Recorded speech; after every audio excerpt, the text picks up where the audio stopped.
We weren't looking for adventure. Adventure found us. Since our fourth guy and second shuttle driver failed to recover from his raging hangover and wake up on time to join us at Falls Creek this July 4th, we had no choice but to go look for something we had never ridden before. I've never tried this before, but I just subscribed to DRM free music, so now I'm going to insert an inspiring score, starting out with synthesized strings in 12/8 in a spacious major key that's going to make what we just did seem a lot more significant than it really was. All right. Now it's time to change songs, because that's what you're supposed to do to set a different mood, you know. When we first set out, we were expecting to drive to one of the 44 trailheads and ride Cook's Meadow up to Lookout Mountain. But since it was a holiday weekend, we changed our minds and parked at Bennett Pass. For some reason, I've always imagined this road to be a way harder climb than it really is. It's not that hard of a climb. Also, it's really not gravel for most of the way either. It's more of a wide dirt trail, which you'll discover as you see cars turning around and coming back toward you after they pass you. Well, it's funny too when you see roads like this on your bike. You're like, oh, it's fine. You get in your car, it most certainly is not.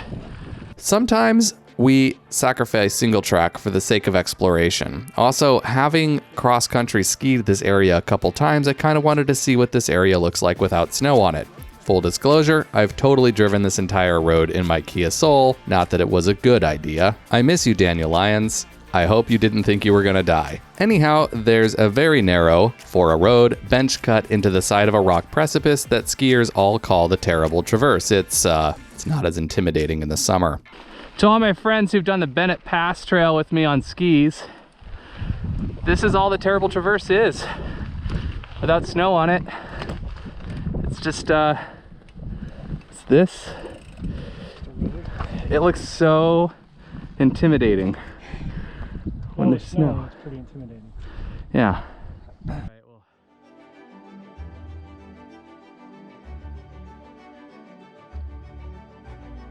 The gnarly side cut continues for about another half mile, with incredible views to go with it. Looking behind you, there are exposures to Mount Hood, the second most photographed mountain in the world, and double track that's not really beginner friendly because of the roughness of the surface. This road is not a lot of fun to drive on. The climb continues over relatively leisurely 980 feet over 4 miles, with most of the actual elevation gain toward the end, before it arrives at this intersection where the Gunsight Butte Trail starts. We were also going to climb Gunsight, but changed our minds. That's what you get to do when you're adventuring. I'm just gonna call this right now. We'll see if I'm right. I think this is the better way to approach the Boulder Lake. From the parking lot of Boulder Lake? Yeah, because it's a terrible drive. I know, that's why I never do it, because it's so long. It's so long, but this was actually getting up here took about as long as it takes to drive over to Boulder Lake, and I haven't had to drive over to Boulder Lake, which is, it's like that Windy Ridge issue, right? You're more exhausted from driving than from riding. It was better than driving to the bottom of Boulder Lake. This is the new correct way to approach the trails around Boulder Lake from now on. From this intersection, turn right. The road climbs a bit, then descends for about a mile until you see the intersection for the Bonnie Meadows campground. Make sure that you ride down to the bottom of the campground and check out Bonnie Meadow, because if it's before August, this meadow is just so lush and gorgeous and full of rare wildflowers. There's even like this burbling mountain stream. You can't miss it. It's like impossible, but there it is. It's just impossibly gorgeous. From the campground, the trailhead is obvious. Ride the trail from the campground until arriving at this intersection. From here, it's a steady uphill for about a half mile. There's a short section of pretty steep hike-a-bike. I didn't get enough hike-a-bike over the weekend, so I want more. M-O-A-R, more.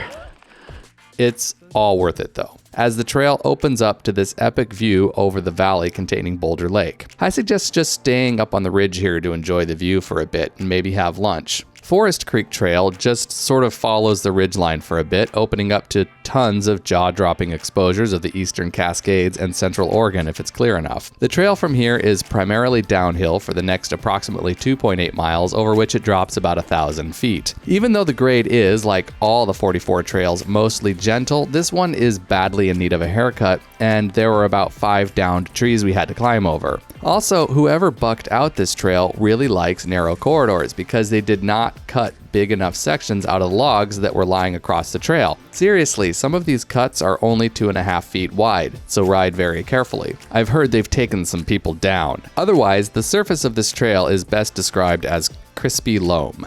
It gets so few tires or feet on it that it still has a spongy surface that's probably covered by an inch or two of needles and twigs. Also, watch out for twigs and branches on the ground, and carpenter ants. Eventually, the trail dumps out onto this road where you'll want to counterintuitively take a left because you're actually on a hairpin turn. Just trust me, take a left, not a right. After a little bit of downhill, the entrance to the Hidden Meadows Trail is on your right. Next time, descend this trail and climb up Forest Creek. I've descended it before, it's better. As a climb, it's mostly just a reverse of Forest Creek, another lightly used, almost 44 trail with a crispy loam surface and a quarter-mile hike-a-bike section in it just for good measure. It'll take you back to where you'll find the campsite. By the way, if you walk up the road that has the green gate on it off of the road back to Bennett Pass, it leads up to the top of Bonnie Butte where there is a raptor watching station and great views of the Cascades. You should definitely head up here. Apparently something about air currents concentrates birds of prey around here. We saw a lot of mountains and a bald eagle. We saw a soaring bald eagle on the 4th of July. That fact alone made this whole trip more than worth it. Did you see a soaring bald eagle on the 4th of frickin' July? No? I bet you're feeling jealous now. Now just keep going back the way you came. Makes for one big lollipop with about 2,700 feet of climbing. But you know what? This is the best way to ride the trails around Boulder Lake if you're not gonna do Crane Creek, because otherwise these trails are hardly worth the long and stupid drive. But by parking at Bennett Pass, you replace the long and stupid drive with kind of an interesting and fun ride on a road that is mostly dirt surface with the added bonus of watching people trying and failing to drive their cars on it. Also, hardly anyone ever parks at Bennett Pass in the summer, so, there's that. That's always nice. You can have it all to yourself on a holiday weekend. We saw like 4 other people. Now, get out there and go ride your bike.